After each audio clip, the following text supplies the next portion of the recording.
사람들에 대한 하나님의 진노, 특별히 오늘 말씀에는 이스라엘 백성들을 향한 하나님의 진노가 나타난 것을 우리가 보게 되죠. 이 사람들에 대한 하나님의 진노는 그 사람들이 지은 죄의 결과이기도 하면서 또 다른 범죄의 원인이 되는 것을 보게 됩니다. 그러니까 하나님께서는 죄를 지은 것에 대한 결과로 진노를 내리셨는데 그 진노 내리심이 또 다른 범죄의 원인이 된다라고 하는 거죠. 그것을 통해서 또 그 범죄를 한 사람의 마음속에 무엇이 담겨 있는지를 하나님은 드러내신다라고 하는 거예요. 그러니까 하나님이 이런 모습을 보면 결국은 징벌을 내리신 건데 그 징벌 내리신 것이 또 다른 범죄를 일으키게 되었다라고 하는 것이죠. 그렇다고 한다면 여러분 이것을 우리가 잘 분별해야 합니다. 누군가가 죄를 지었습니다. 거기에 대한 징계를 하나님이 내리셨습니다. 그런데 그 징계가 또 다른 사람이 죄를 짓게 만들었다라고 하는 거예요. 그럼 하나님이 죄의 원인이 됐다라고 하는 것이지 않습니까? 그런데 오늘 말씀을 잘 살펴보면 그 하나님의 징벌은 결국은 다윗의 죄가 되는 것이죠. 죄를 범하게 되는 것이죠. 근데 다윗이 죄를 범하게 됨으로 말미암아 그 마음속에 무엇이 자리 잡고 있는지가 그대로 드러나게 된다고 하는 거죠. 이 일련의 과정을 우리가 잘 살펴야 합니다.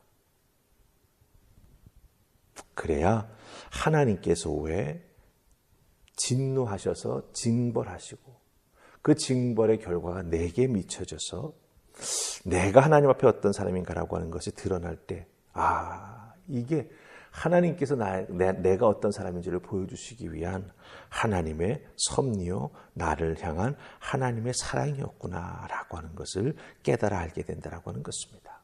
그래서 오늘 말씀 보면은요 이스라엘을 향해서 하나님이 진노하셔서 하나님이 다윗의 범죄가 일어나도록 다윗의 마음을 막 만지시지 않습니까? 그래서 그걸 통해서 이스라엘을 징계하신다라고 하는 거예요. 자, 우리 1절 말씀 먼저 보십시다. 1절 같이 읽습니다. 여호와께서 다시 이스라엘을 향하여 진노하사 그들을 치시려고 다윗을 격동시키사 가서 이스라엘과 유다의 인구를 조사하라 하신지라. 이스라엘을 향해서 하나님이 진노하십니다. 이스라엘을 징계하시기 위해서 하나님께서 다윗의 마음을 격동시키십니다. 이 다윗의 마음을 격동시키셨다라고 하는 이 격동시키다 이 표현은요 우리가 잘 이해해야 됩니다. 왜냐하면 그 다윗의 마음이 흔들려서 뭔가에 막 충격을 받아서 혹은 뭔가에 막 그렇게 유혹받아서 그런 의미로 우리가 생각하고 이해할 수가 있죠. 그렇게 된다면 이 격동케 된 그 다윗의 행동에 우리가 초점이 맞춰지게 되는 것이거든요. 그런데 여기서 우리가 이해해야 될 것은 무엇이냐? 이 행위의 원인, 이 격동된 행위의 원인은 하나님이시지 않습니까? 근데 이 행위의 원인보다는 이 일련의 과정을 총체적으로 평가하고 표현하는 것이 된다라고 하는 거예요. 하나님이 진노하셔서 이스라엘을 징계하기 위해 다윗의 마음을 격동시키셨다. 라고 하는 거니까 흘러가는 과정을 잘 우리가 총체적으로 보고 판단하고 평가해야 된다고 하는 거예요. 이것을 위해서 우리가 한 가지 예를 찾아볼 수가 있습니다. 여러분들 출애굽기를 보시면 모세가 나아가서 하나님께서 하나님 앞에 나아가 우리가 제사 드리기 위해서 광야로 나아가기를 원한다. 그렇죠? 그럴 때 들어줄 것 같다가 그렇죠? 또 막판에 가서 바로가 마음을 바꾸지요. 또 10가지 재앙이 임하지 않습니까? 그럴 때 또 바로가 그 이스라엘 백성들이 광야로 나아갈 것을 허락해 줄 것 같지만 막판에 또 마음이 바뀌는 것을 보게 됩니다. 그럴 때 하나님께서 이런 바로의 모습을 보시고 경고하고 그 바로의 모습을 향해서 하나님께서 표현하시는 것이 있습니다. 뭐냐 하면 하나님이 그의 마음을 완고하게 하셨다라고 하는 표현이에요. 모세가 하나님의 말씀을 가지고 나아가 바로 앞에 이야기할 때 바로가 듣고 그때는 따르는 것 같아요. 그런데 쉽게 마음을 뒤집지요. 그런 모습이 성경에는 어떻게 표현되었느냐? 바로 하나님이 그의 마음을, 즉 바로의 마음을 완고하게 하셔서 바로가 마음을 바꿨다, 이렇게 표현하고 있는 걸 보게 됩니다. 즉 행위의 원인보다는 그 총체적인 평가를 하고 있는 것을 우리가 여기서 발견하게 된다라고 하는 것이죠. 그렇기 때문에 여기서 우리는 분명히 깨달아 알아야 될 것이 있습니다. 하나님께서 징계하시는 목적은 우리를 망하게 하려고 하시는 것이 아니라는 거죠. 우리의 죄를 깨닫게 해주시려고 하는 그 하나님의 사랑이 담겨있는 하나님의 손길이요 사랑의 매가 된다라고 하는 거예요. 그렇기 때문에 하나님께서는 다윗의 마음을 격동시키셔서 이스라엘의 죄를 드러나게 하시고, 또한 다윗의 마음 속에 사실은 하나님보다 더 무엇을 의지하려고 하는 마음이 가득했었는지를 궁극적으로 드러나게 하신다라고 하는 거죠. 그래서 총체적으로 모든 것을 보고 판단할 수 있는 안목을 우리에게 주신다라고 하는 겁니다. 여러분 생각해 보세요. 하나님께서 이스라엘 백성들을 사랑하지 않으셨다면, 하나님께서 다윗을 그렇게 생각하지 않으셨다라고 한다면 그런 일을 하지 않죠. 무슨 짓을 벌이든지 그 결과가 얼마나 참혹한 것이 되시든지 하나님은 거기에 관여하지 않으시지요. 하지만 하나님은 사랑하시기 때문에, 그렇죠? 네, 그렇게 향하셨다라고 하는 겁니다. 마찬가지입니다. 하나님은 우리를 향해서 엄청난 사랑을 하고 계시죠. 독생자 예수 그리스도를 우리의 대속물로 허락해 주셨을 뿐만 아니라 지금도 성령 하나님 살아 역사하셔서 우리로 하여금 죄의 길로 나아가지 못하도록 우리를 위해서 탄식하시며 기도하시며 간구하신다라고 하는 거예요. 하나님은 우리를 그렇게 사랑하신다라고 하는 거예요. 그 하나님의 사랑이 만약 없다면 우리가 무엇을 하든지, 우리가 어떤 모습의 삶을 살아가든지, 죄에 찌들어 살아가든지, 죄에 의해서 결국은 목숨을 잃어버리는 그런 인생이 되든지 하나님은 상관하지 않으시죠. 하지만 하나님은 우리를 너무나 사랑하시기 때문에 그 사랑이 우리의 죄를 깨닫게 하기 위해서 우리에게 징계하신다라고 하는 것입니다. 이 총체적 과정과 평가를 보는 우리가 되어야 한다라고 하는 것, 우리가 1절 말씀을 통해서 확인해 보았습니다. 이제 우리 9절과 10절 말씀을 읽으십시다. 9절 10절 읽습니다. 자, 시작.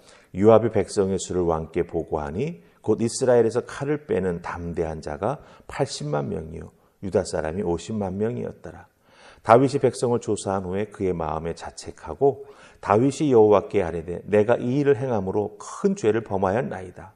여호와여 이제 간구하옵나니 종의 죄를 사하여 주옵소서. 내가 심히 미련하게 행하였나이다 하니라. 아멘. 자, 우리가 9절과 10절 말씀을 읽었습니다. 만약에 다윗이 인구를 조사하게 하려고 했던 그 마음이 하나님보다 사람의 숫자, 아니 더 정확하게 말하자면 다윗이 전쟁에 이끌고 나아갈 수 있는 군대, 그 정령기에 있는 사람의 숫자, 그걸 파악하고 군대의 힘을 의지하려고 하는 마음이 아니었다라고 한다면, 특별히 요압이 9개월 20일간 나아가서 인구조사한 결과를 가지고 보고하러 나올 때에 그 보고하는 내용이 달라져야만 합니다. 인구조사의 목적이, 즉 다윗의 마음속에 있었던 인구조사의 목적이 정말 이스라엘 백성들을 하나님의 뜻 가운데 잘 다스리고 하나님의 백성으로 잘 정말 이끌어가기 위한 그런 마음이었다면, 칼을 빼는 담대한 자가 얼마입니다 라고 하느니 칼을 빼는 담대한 자, 이런 표현을 쓰지 않아야 되겠죠.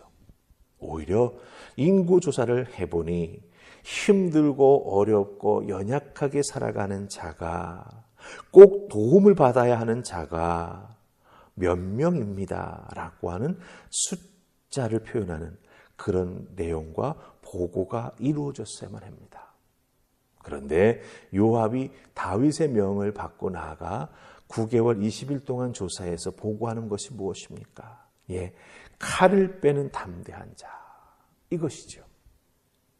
그러니까 이것이 반영하는 것이 무엇입니까? 다윗의 마음속에 무엇이 자리 잡고 있었는지, 다윗이 정말 무엇을 이 의지하려고 했는가라고 하는 것을 우리가 여기서 볼 수 있다라고 하는 것입니다.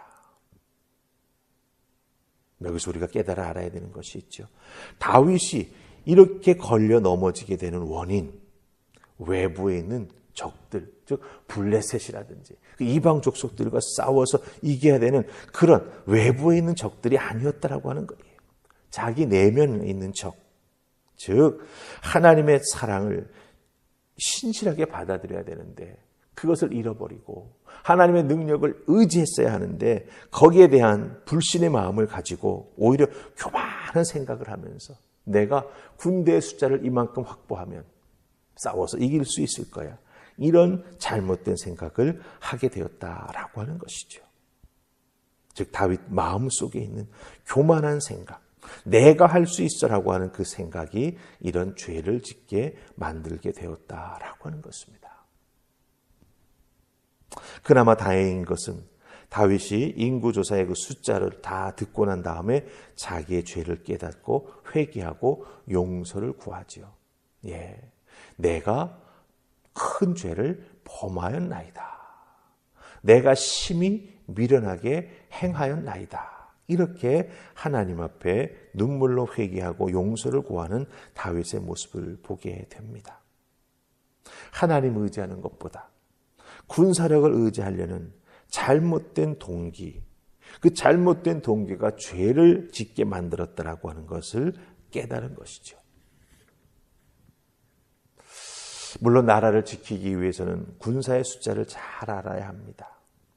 그런데 이 군사의 숫자를 잘 안다라고 하는 명분을 내밀어 가지고서, 그렇죠? 그것을 아주 그냥 잘 포장된 구호로 삼아 가지고 인구 조사를 하는데 그렇게 그럴듯한 구호로 포장된 그 속에 감추어진 동기는 잘못된 동기였다라고 하는 것입니다. 여러분, 그러게 우리는 우리 속에 있는 이런 동기를 무언가 일을 하려고 하는 그 내 마음을 우리가 참 잘 살피고 또 조심스럽게 또한 확인해 보아야 한다라고 하는 것이죠. 나라를 지키기 위해 군사의 숫자를 알아야 된다. 참 좋은 표현 아닙니까? 그런데 그 내면에 있는 마음은 무엇입니까? 내 힘으로 이 군사의 숫자를 가지고 내가 무언가를 할 수 있다라고 하는 것입니다. 여러분들, 잘못된 동기를 깨닫게 되는 것, 하나님께서 깨닫게 해주시는 것, 이게 은혜지요. 이렇게 큰 은혜를 받았으면 어떻게 됩니까? 회개하고 하나님 앞에 돌아와야 한다라고 하는 것, 다윗이 우리에게 잘 보여주고 있습니다. 그러기에 오늘 주시는 말씀을 통해서 정말 내 감정이 흐르는 대로 쫓아가는 것이 아니라 또 내 생각을 막 생각하다 보면 거기에 내가 취해가지고 끌려갈 때가 있거든요. 그런 것들을 잘 분별하면서 정말 하나님의 영광을 구하는 일, 하나님의 영광을 구하는 생각, 하나님의 영광을 구하기 위해 일을 계획하고 준비하는 그런 동기와 과정과 행동 자체가 늘 하나님 앞에 선한 우리가 될 수 있도록 깨어 기도하는 그런 은혜가 있기를 주님의 이름으로 축복합니다. 아멘. 우리 기도하십시다. 좋으신 하나님 감사합니다. 오늘도 이 새벽 저희들을 주의 전으로 부르셔서 다윗의 이 모습을 통해서 내가 어떤 모습으로 하나님 앞에 살아가야 하는지, 또 어떻게 신앙생활해야 하는지, 또한 하나님을 위해서 내가 어떻게 섬기고 봉사해야 하는지 그 모든 면면을 보고 깨달아 알게 해주시니 감사합니다. 내 힘, 내 뜻이 아니라 하나님의 뜻, 하나님의 영광을 위하여 계획하고 준비하고 낮아지며 섬겨 나아가는 우리가 되어야 함을 알게 해주셨습니다. 감사합니다. 이것을 깨달았으니 이제 준행에 나아가는 우리가 될 수 있기를 소원하옵고 예수님 이름으로 기도하옵나이다. 아멘.